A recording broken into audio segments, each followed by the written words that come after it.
പാലക്കാട് നെന്മാറ ഇരട്ടക്കൊലപാതകത്തിലെ പ്രതി ചെന്താമരയുമായി അന്വേഷണ സംഘത്തിന്റെ നിർണായക തെളിവെടുപ്പ്. ക്രൂര കൊലപാതകം പുനരാവിഷ്കരിച്ചായിരുന്നു തെളിവെടുപ്പ്. കൃത്യം നടത്തിയ പ്രതി ഒരു പകൽ മുഴുവൻ കഴിച്ചുകൂട്ടിയത് കനാലിലാണ്. പോലീസ് നീക്കങ്ങൾ മലക്ക് മുകളിൽ ഇരുന്ന് കണ്ടു. തെളിവെടുപ്പിനിടെ തന്നെ രൂക്ഷമായി നോക്കി ഭീഷണിപ്പെടുത്തിയെന്ന് അയൽവാസി പുഷ്പ 24-നോട് പറഞ്ഞു. നാളെയും ചെന്താമരയുമായുള്ള പോലീസ് തെളിവെടുപ്പ് തുടരും.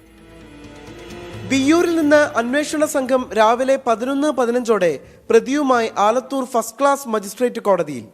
ബുധനാഴ്ച ഉച്ചയ്ക്ക് 3 മണിവരെ കസ്റ്റഡി അനുവദിച്ച് കോടതി ഉത്തരവ്. പിന്നാലെ വൻ പോലീസ് സന്നാഹത്തിൽ കൊലപാതകം നടന്ന ബോയൻ നഗറിലേക്ക്. പ്രതിക്കെതിരെ ഉണ്ടാകാൻ സാധ്യതയുള്ള പ്രതിഷേധങ്ങൾ കണക്കിലെടുത്ത് വൻ പോലീസ് സന്നാഹത്തെ പോത്തുണ്ടിയിൽ വിന്യസിച്ചു. 12:15 തെളിവെടുപ്പ് ആരംഭിച്ചു.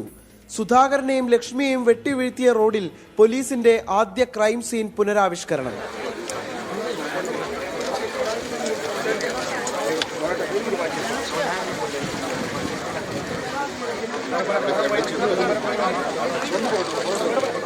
കൊലപാതകത്തിന് ശേഷം വീട്ടിൽ കൊടുവാൾ വെച്ചുവെന്നും തുടർന്ന് വീടിന്റെ പിന്നിലൂടെ ചാടി കനാലിനടിയിൽ ഒളിച്ചിരുന്നതായും പ്രതി പോലീസിനോട്. ഇതിനിടെ സിം കാർഡ് അടങ്ങിയ ഫോൺ പാടത്തുപേക്ഷിച്ചു.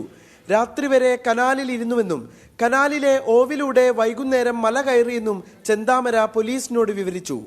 തെളിവെടുപ്പിനിടെ ചെന്താമര തന്നെ രൂക്ഷമായി നോക്കിയെന്ന് അയൽവാസി പുഷ്പ 24-നോട് പറഞ്ഞു. പുറത്തിറങ്ങിയാൽ തന്നെ പ്രതി കൊലപ്പെടുത്തുമെന്ന് ഉറപ്പാണെന്നും പുഷ്പ. അപ്പൊ ഇവിടെ നിന്ന് ഇറങ്ങുമ്പോ നോക്കിയല്ലോ, അത് കഴിഞ്ഞപ്പോ സാറ് വിളിച്ചല്ലോ എന്നെ. സാറ് വിളിച്ചപ്പോ സാറ് എന്നെ നിർത്തിയത് അതാണ് നിങ്ങൾ കാണിച്ചു തരാ പറഞ്ഞ വ്യക്തി പറയുമ്പോഴേക്ക് അയാള് പിന്നെയും ഇത് അവിടെ വെച്ച് ചുണ്ട് കടിച്ച് നാക്ക് കടിക്കുന്നു. അപ്പൊ ഇവിടെ നിന്ന് ഇറങ്ങുമ്പോ കടിച്ചു. അപ്പൊ എന്റെ ബാക്കിൽ ഒരു ഏട്ടനുണ്ടായത് എന്റെ മുമ്പ്. നോക്ക് ചേച്ചിനെ നോക്കണു, ശ്രദ്ധിക്കണം നോക്ക് പറഞ്ഞു. അതാണ് അയാൾക്ക് കൊലപറി. ക്രൈം സീൻ പുനരാവിഷ്കരണം ഏറെ പ്രയോജനം ചെയ്തെന്ന് അന്വേഷണ ഉദ്യോഗസ്ഥൻ ആലത്തൂർ DVSP മുരളീധരൻ. അത് SP സാറിന്റെ നിർബന്ധമായിരുന്നു, നമ്മുടെ അജിത് കുമാർ സാറിന്റെ SP സാറിന്റെ പാലക്കാട്. അത് ശരിക്കും സീൻ റീക്രിയേറ്റ് ചെയ്യണം പറഞ്ഞു. ഏകദേശം ഒരു 80% സാധിച്ചു എന്നാണ് ഞങ്ങളുടെ വിശ്വാസം. DYSP ഓഫീസിൽ എത്തിച്ച പ്രതിയെ പോലീസ് വിശദമായി ചോദ്യം ചെയ്തു പോരുകയാണ്. നാളെ പ്രതി ആയുധം വാങ്ങിയ എലവഞ്ചേരിയിലും തെളിവെടുപ്പുണ്ടാകും. പ്രതിഷേധങ്ങളില്ലാതെ തെളിവെടുപ്പ് പൂർത്തിയാക്കാനായതിൽ പോലീസിന് ആശ്വാസം.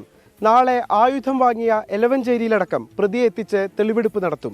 അതുവരെ പരമാവധി ചോദ്യം ചെയ്യാനാണ് ആലത്തൂർ DVSPയുടെ തീരുമാനം. രാജീവ് സുദേവനൊപ്പം നിഖിൽ പ്രമേഷ്, 24 പാലക്കാട്.